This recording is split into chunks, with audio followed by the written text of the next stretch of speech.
Magandang umaga sa ating mga resource persons, mga kagalang-galang na mga representante at sa social partners po namin sa mga employers group at sa DOLE. Nasaan ho si Secretary Tolentino? Nung siya ay Sen Tolentino, siya ay kapatid at kasama ng manggagawa. Ngayon siguro na siya ay Sec-Tol na, ay dapat hindi siya maging iba at patuloy siyang maging tol ng manggagawa. Tinatanong ho namin yan dahil bukod tangi ang aking representasyon ngayon dito. Ako po ay present nung pinasa nung 1989 yung wage bill. Ganun katagal ko nang sinusubaybayan itong issue na to. Kaya sinasabi ho din namin kay Sectol at dun sa economic managers at sa Kongreso, ang pag-asa at inaasahan ng ating lahat ng mga manggagawa ay sana wag tayong mabudol ulit. Noong 1989, nagkaroon ho ng 40% increase sa minimum wage. Yun po ang pinakamadaling pagtaas ng level ng minimum wage. Hindi po sumabog ang ekonomiya, hindi ho lumala ang unemployment, hindi sumama ang inflation. At nagkataon na yung wage increase na yon ay in the context of 3 coup attempts. Kaya meron ho tayong natural na karanasan na hindi nakatali ang pagtaas ng sahod sa pagtaas ng inflation at pagtaas ng unemployment. Sana wala na ho tayong pinag-uusapan ngayon, Chairman. Kasama ho tayo sa Senado nung sa BICAM, Chairman Revilla. Sana wala na tayong pinag-uusapan ngayong umaga.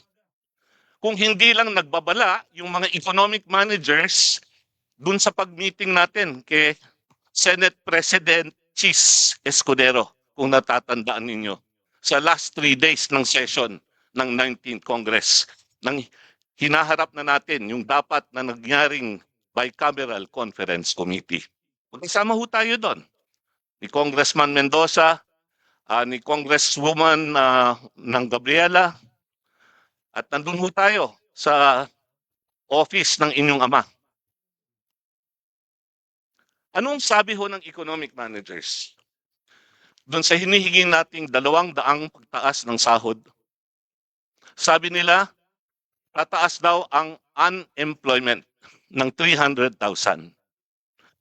Tumaas na po ng 350,000 ang dagdag na unemployment year to year based on the labor force survey. Sabi nila, natataas daw ang inflation ng 2%. Alam na ho natin doon sa presentasyon ng Ibon, tumaas ng 6.8. May all-time high ng 7.2%, the highest in 3 years. Kinasabi ho nila na yung GDP ay bababa sa 1.8%. 2.6% na ho ang ating GDP ngayong first quarter ng 2026. At sinasabi nila, nalalala ang ekonomiya. Lahat dito ang nangyari without a 200 pesos wage increase. So, malinaw na sila po'y nagkamali sa kanilang huli. Bakit pinapaniwalaan pa ng ating Kongreso at ng ating Pangulo ang economic managers natin kung sila ay off the mark? Yung pangalawang puntos ko ho ay tungkol dito sa ating issue ng wage issue as it relates to MSMEs.